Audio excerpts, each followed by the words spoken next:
What's up, Steeler Nation? We are the Observers. Smo and I are here today. No Grant.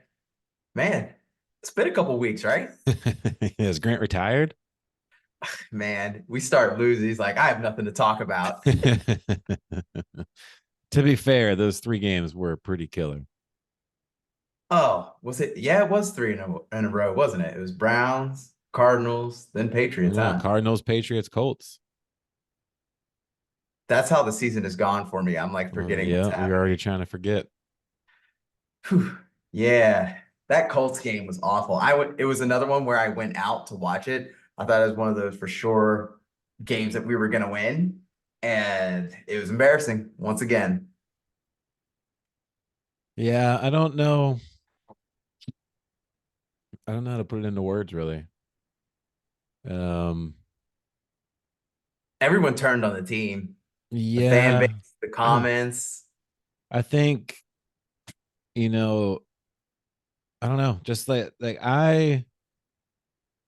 my whole thing with Tomlin and the staff, I think the entire staff needs to go for the most part. Maybe not every down the liner. I don't know the staff well enough to know if every down the liner needs to go. But I think some hard conversations need to happen with Tomlin and ownership, whoever's making the decisions, to either say what we've been doing this last decade isn't working. Whoever has hired in the past, whatever the plan has been to just promote from within, we're not good enough. We're not coaching these guys well enough. We're not putting them in the right position to succeed. We have no schematic advantage whatsoever. People aren't poaching our coaches for jobs. They're not getting promoted elsewhere. Like the pipeline's not working. And So I a think couple I think a things. lot of football is can be coaching. I don't feel like our players are that terrible. Like I don't. So I feel like we've got a great leader, a great head coach, a guy that people want to play for. Um, but obviously the offense wasn't up to snuff with Canada. It got worse each year. Um, Obviously, we've had to swap O line coaches like three times the past 3 or 4 years. Um, my thoughts on the defense? Yeah, it gets injured, but they give up yards to anybody. Like when we were up two scores on Indianapolis, and it's just Gardner Minshew and company just start throwing any random tight end that's on the field. So, Mhm. that's my diatribe. Taking advantage of that cursed inside linebacker position that the Steelers, I mean, that is a cursed position for Oh us. yeah, So a couple of things like that I took away from like what you were saying. So there was a time when we had the killer bees and our offense was humming, right? Tomlin was a part of that. So he does know how to be a part of a winning offense, a high octane offense. And then two, weren't you saying that we have one of the smallest coaching staffs in the NFL? yeah, I'm pretty sure. We're also one of the cheapest. So to me, imagine if the coaching staff wasn't strained as much, or they didn't have to focus on as many things, or they were able to delegate some of the work like these other clubs are getting to do. What would it look like then? This is, food for thought because they have their hands tied a little bit more than anybody else does, right? Yeah, I mean, I just look at like the Browns are the biggest thing right now, and if you look at that offensive staff, and I think Stefanski's an offensive guy, Mm, and yeah. that's not the same offense. The offense they run right now with Joe Flacco is not what they ran when they beat us 16-10. Like they approached that game when they beat us with DTR, and they damn well knew he was not going to do anything but throw the ball 5 yards at a time, and that's what they did. But with Flacco in there, they're under center, they're play action constantly, they're throwing it deep. This guy's got more experience, better arm talent. I feel like if that was us, and as we've seen it, well, at least before Canada was let go, it's like we do nothing to play to the strengths of our guys. It's just like we slot the quarterback in, and you're going to run this jet sweep, you're going to run this toss to the side, We don't do, and we change up nothing on offense based upon like who's playing and like what Mm-hmm. position we're putting people in. And I feel like now we're starting to. I don't know if it's the double OCs now. Obviously the Rudolph game, they woke up a bit. Like one, they faked that throw to the flat to Warren or Najee, and they hit a wide open. I'm forgetting who it was now at this point. Whereas in the past, it's just been immediate throw to the flat, loss of three. The putting Austin back out there a bit more. The sweep that he scored on. Mm-hmm. Like, I don't know how you look at our roster and you're just like trotting Allen Robinson out there continuously and putting Boykin out there at all when it's just like a guaranteed running call because we're not going to throw the ball to Miles Boykin. I don't know. Well, he did catch one. He did catch one. Allen Robinson had two in there. And shout outs to Jalen Warren for destroying that Oh linebacker yeah, for the most Bengals. definitely. I mean, he annihilated that guy. He just erased him from the field. That was I pretty mean, badass. they at least, and maybe I don't know if it was Mason, if it was the coaches, of like you've got good enough players to just do the thing with them. I think it was the one of the last times we talked when I was talking about the Titans game that I watched. I think is that where Hopkins is now? The Titans, right? Yeah. Yeah, the game that Will Levis won, and Hopkins had like 15 targets.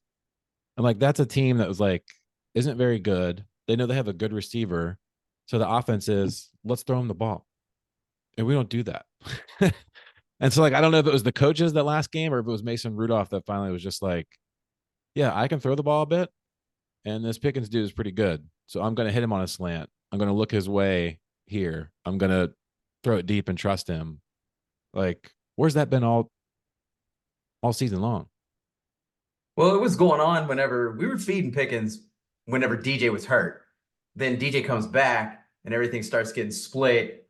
And then we got really conservative.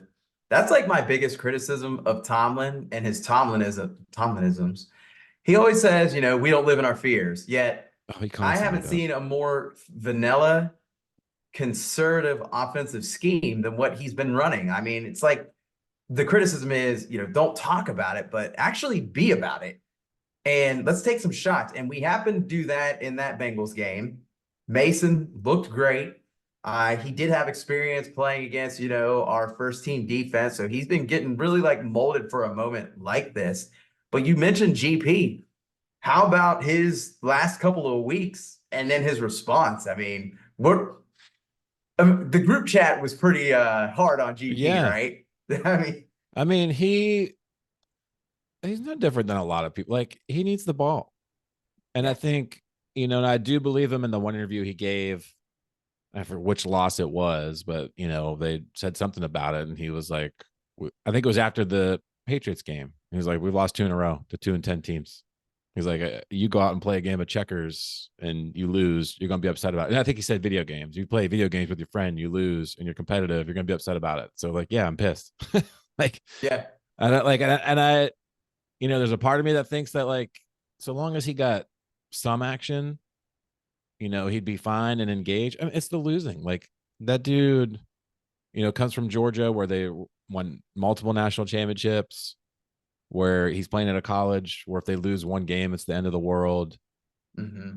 You know, there's no excuse for him not blocking on the one, like just to like be engaged. Hopefully that's been drilled into him to like be engaged. But that also was like, we had lost two in a row to 2-10 teams, and I'm not getting the ball thrown at me, and it's Mitch Trubisky throwing picks. Imagine being a receiver on that team. It's hopefully, I don't know. I mean, hopefully he got a talking to, and we'll see how that carries over in this next game. But he's clearly our biggest weapon. So like, well, whatever it is, you need to make him happy and throw him the ball. Yeah, definitely got to get the ball in his hands. I remember last year, Tomlin was asking him, he's like, when are you going to give me some of that yak, yards after catch? And we've been seeing it this year. It's been well on display. I would love to see what that number is, his yards after catch this year, because he had that long touchdown against the Browns. He had obviously the one against the Bengals here. And then he had one against the Jags, which Mitch threw him a slant, or maybe it was Kenny that threw him that slant. and he ended up scoring. So we're seeing it. And then also when it comes to the effort, I agree with you. Like he's just pissed because his entire time with the Steelers, he's been knocking DBs on their ass. And then even this year, when we went to Vegas and at the Raiders game, he was throwing his body on that long run that Pickett had. Mm-hmm. And it got called back. But I mean, he like sacrifices his body. Also, whenever he got pissed last year in Atlanta, whenever it was Baby Hayward, whenever he scored, he was out there celebrating with them, even though, he was upset that he wasn't getting the ball. So he does celebrate with his teammates. He does put out effort, but at a point, yeah, I mean, I think frustration just hit like a new level with him. And so that's what Yeah, we saw. that was rock bottom for the team.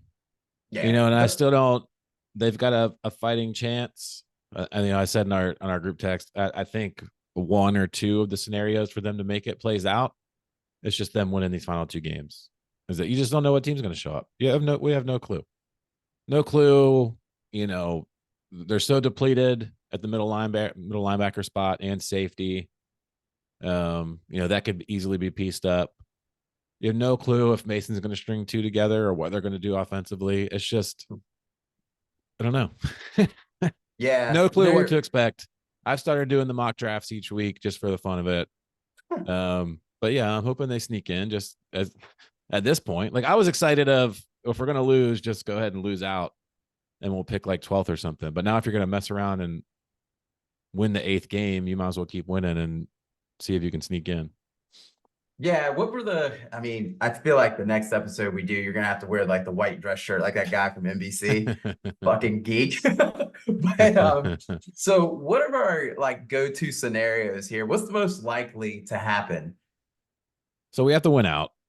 I think Okay. there's other ways that we can get in without winning out, but obviously winning out makes it, that much easier. So if you went out and either the Jags or the Bills lose at least one of their next two, we're in.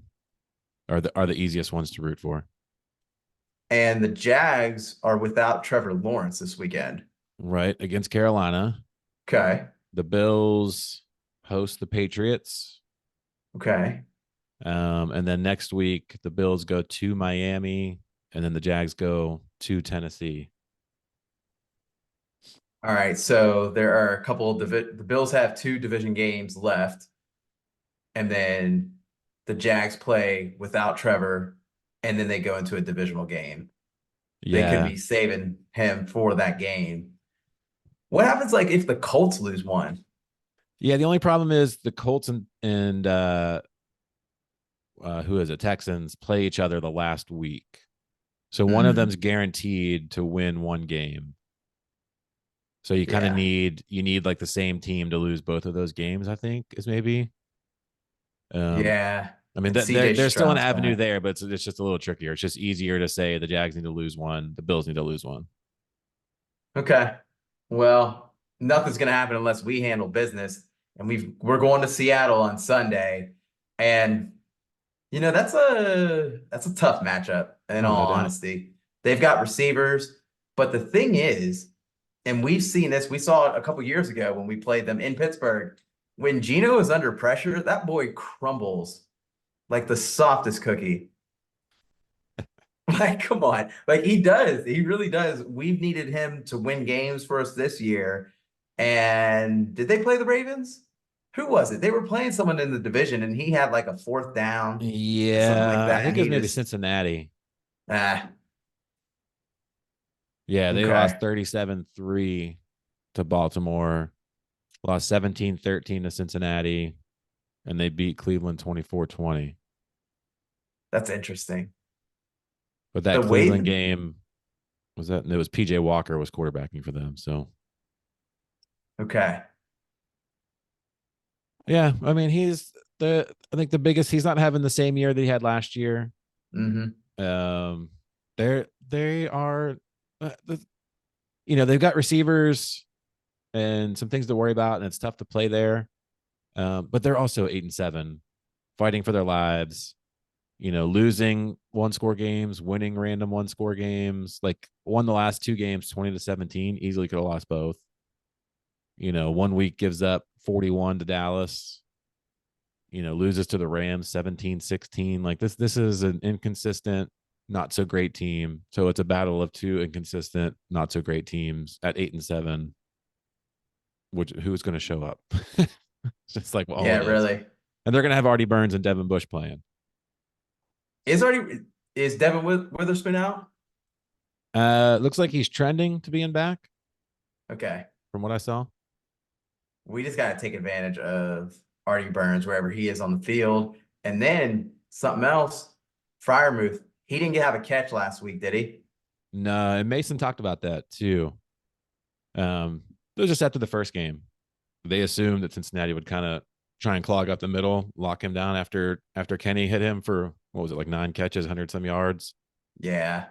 So yeah, I mean, just take that's what I'm saying. Like I feel like our players are not. That's why I'm still hankering on a coordinator. Like we have legit pieces that are worthwhile to do things. So put them in good position and take what the defense gives you. If they want to put someone over the top on George, then Muth should eat. If they Yeah. want to clog up something, then they got to worry about DJ and quick routes and getting him involved. Mm-hmm. And if they're concerned about what Mason did last week, we've got 2 running backs that are ready to go. Like we have enough weapons but it just needs to be, execute on up front. The line is a constant inconsistent piece as well. But yeah, I don't know. Who knows? Who I knows what team's wonder gonna show up? I wonder where they rank in sacks. Like from a defensive standpoint, that okay, Devin Witherspoon, he stands out. They've got Jamal Adams at safety. He's a hard hitter, so the middle of the field could be They're dangerous 20. for. They're 23rd in points Okay, defensively, 26th in yards. They are you said 20, 26th in yards. 27th in yards rushing, 19th in Ooh, yards passing. So they give up chunk on the ground, and just in general, they're not a great team. okay, This isn't like the Legion of Boom or anything. this could be a Najee Jalen game. We need to have a strong running game. We need to open it up for the receivers. I could see DJ having a good game. Could you imagine if he drew Artie Burns? He could dice that boy up. And then I don't think, Somebody's gonna have a chance. and Jamal Adams isn't necessarily the best in coverage. Like I've watched him. I mean, this is years ago, but I mean, he got smacked in the helmet in the face mask with a football. I mean, he was running at it, didn't even put his hands up. Yeah, he might So, not even be playing either. I'm not certain of that. okay. He Okay. hasn't played since December 10th, and struggling to find what was he on the injury report this week. But yeah, there's a chance that he might be out. Okay. But then we're talking about safeties. We had two new safeties play Who were last week. I mean, we had talked about Peterson going to safety. I mean, he had mentioned that before the season had started. It finally happened, and dude gets a pick. yeah, he's a professional. I mean, I think who knows if Grant will listen this far, but Grant was always too hard on him. I think at the beginning of the year, they obviously didn't want to play Porter 100% of the time, and Pat Pete was put in a position of, even at my old age, I'm still better than Levi Wallace, so I'm gonna have to cover whoever they put me on.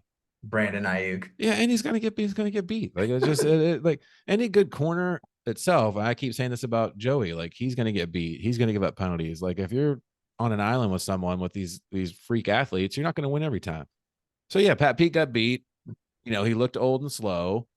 And then as he's progressed into not being the number one guy, to then even sliding back into coverage more in zone, like he's clearly a smart dude that still has enough there athletically to make some plays. What's he got? 2 or 3 picks this year? At least 2. Yeah, because we saw him get the one in Vegas, and then we know we got the one here against the Bengals. Then what's his name? Eric Rowe. I know his last name's Rowe. Yeah, they just picked him up out of nowhere.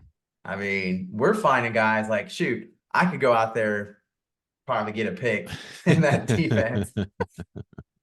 But that to me, being able to shift the way that we have, I mean, bringing Miles Jack off of the couch, I think he was doing something else. They say he was on the couch, But to bring these guys in and have them contribute to a degree, that's impressive. Yeah, We're sure. piecing it together. This is a MacGyver defense right now, Oh yeah. I mean, we've for got sure. the middle linebacking crew is just like a who's who of former top picks that have blown knees or just aged out. I mean, Who's Miles the other Jack guy and we now signed? Jalen Smith. Yeah, Jalen Smith Yeah, and Miles Jalen Jack Smith. are both the prototypical first round picks who blew their knee out in college. Um, and then we might be dressing Blake Martinez again. Yeah, I think he's playing. Yeah, so we're all over the place. So new safeties, then we've got that matchup, and the group chat went back and forth. It's usually Grant and Smo against me in most of these debates, but I get so pissed at Joey Porter Jr. I just want him to play technical football. Ben Roethlisberger's talking about, oh, he needs to change his gloves. I just want him to get his hands off of people and quit drawing so many damn penalties. Smo, what y'all have to say? Yeah, I mean, you're just it's gonna he plays a physical game, man. And I don't I think the penalties will go down as he gets older and gets smarter with how to play. But he's been locked up with everyone's best receiver since he got inserted in the starting lineup. And his game is not he's not like a 5'10 run with you. He's a bigger dude that's gonna hit you at the line. He's gonna arm fight you on the way down the field. He's gonna make a play on the ball.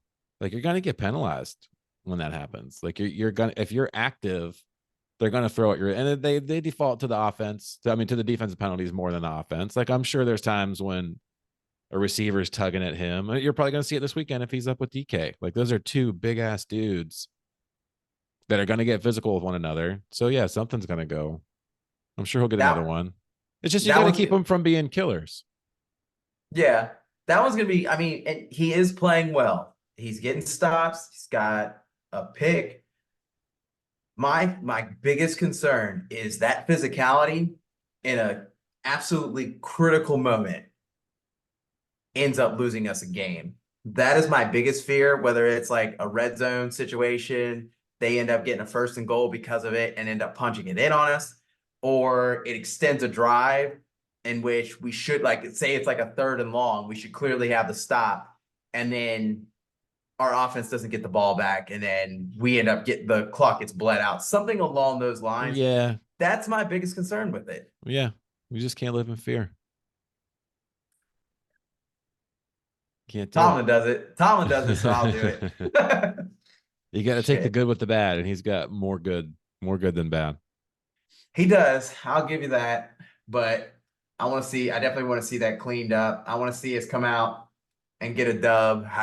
Man, if we come out and lay an egg, I'm gonna be so freaking pissed. We'll never hear from Grant again. Oh yeah, he'll be done. He'll block my number. Quite possible. Shit. All right. Well, what are you thinking then? What do you got? I think we're gonna put some points up this time. This is crazy for me to say. Let's say like 24. Let's go to 25. I don't know how their kicker is. Let's go 24-21 Steelers. Ooh. Yeah, I can't. If we make it to the playoffs, I don't think I can ever pick us to lose a playoff game. Um, I still just have a hard time seeing how we win games. Like, that Bengals team is really bad, really not good. Um, Going to Seattle, I mean, I think they can put together a game plan to exploit those middle linebackers and the safeties. And Mason plays decent enough, but maybe they fall short like 27-21. Oof. Damn. You think Gino's gonna have that much time and get away from Highsmith and Watt? I don't know, man. I'm telling you that. I mean, I think they can do the quick stuff. They can, like Tyler Lockett is king of the slants. He's a Um, beast. I feel like they can easily do some sort of that stuff. to where Gino's not just sitting back there all game. And Jigba Smith as well. I Yep. think that's how you say his name from Ohio State. He's a quick one. They've got some receivers for sure. Levi Wallace wants nothing to do with this game, God. but God bless him. He's going to be out there. Yeah. No, I mean, this just think there's avenues for them to just get someone in space and just make it tough on us with quick Yeah. throws. I mean, if we can clog up the middle or do something schematically to make that not be the case, I think we did that a bit last week, but I also think Gino's just way better than Jake Browning. So We'll have to I don't see. think he's going to like Jake Browning to like. Yeah, I won't go like fully into it, but like his first pick, like what the who was he He throwing that was to? he was torching the league though. Yeah, I mean I get that, but Well, like the 30 it, games or whatever. He torched and those clearly it guys. had to come to a screeching halt at some point. But like, I mean, he left so many points on the field of just like, yeah, he was getting rushed out of bounds, and all he had to do was step out of bounds or throw it away, and he literally threw it to Pat Pete in the end zone. So the only people that were there were Steelers. Like Geno Smith's not making that interception. Any competent quarterback's not doing that. Gino And would you, probably get sacked in all honesty because he's not that mobile. The other thing I will say is there is something to be said that the games in which Jake Browning has struggled, both of them were against the Steelers. There's something to be said there. Joe uh-huh. Burrow, even last year, he averaged 3.5 turnovers a game against us. Something's going on. We'll see.